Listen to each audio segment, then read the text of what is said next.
Okay, now we're up to principle number 4. We've already covered principle number 1, define the job in detail. Principle number 2, get the right resources involved. Principle number 3, break the job down. And now we're going to talk about principle number 4, always the biggest one people struggle with, estimate the time and cost. Now, I'm not going to lie to you. The only way to get better at estimating the time and cost is to continue to do it.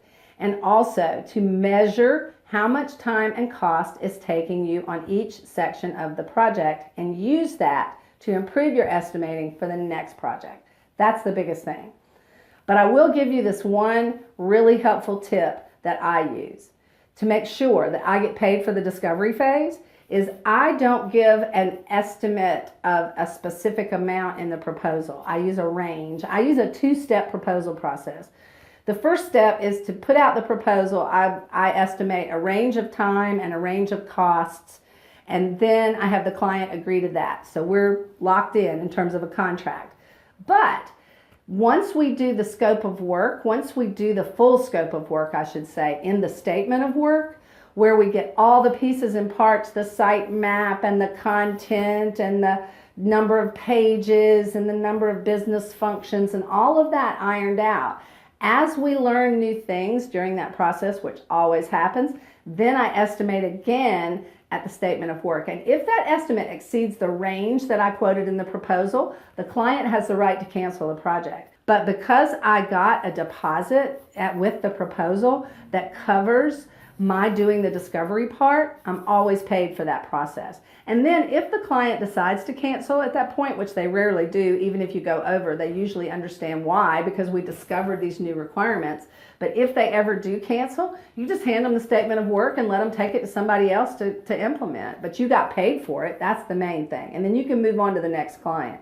The other times you're going to want to estimate is later on in the project if the client comes up with a new requirement or you discover a new requirement that should have been addressed, then you'll need to implement your change process. And we'll talk about that in a minute because that's one of the principles too.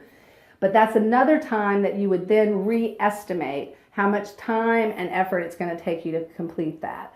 Basically, anytime the project changes, for example, let's say one of your more seasoned programmers goes on vacation and you need to use a junior programmer. That actually is a change to your project, and you might want to stop and re-estimate if that junior programmer takes longer to get things done than your senior programmer did.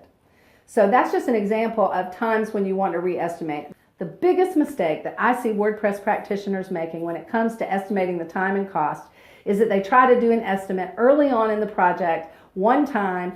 They try to make the client think that they've got this crystal ball and that this is exactly how much time it's going to take and this is exactly how much money it's going to cost. And it never happens that way because there's going to be things you forgot. There's going to be things they forgot. There's going to be things that come up. Ooh, that's a good idea. Why don't we try to do it that way?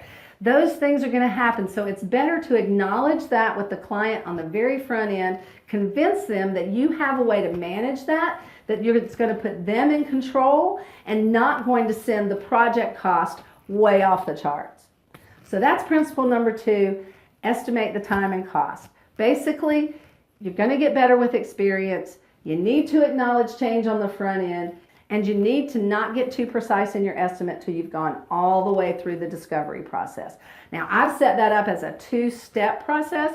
You can set it up however you want, but you need to make sure that you're getting all of that detail before you settle on how much time it's going to take or how much money it's going to cost. Okay, the next thing we're going to talk about is change management, establishing a change management process. Principle number 5.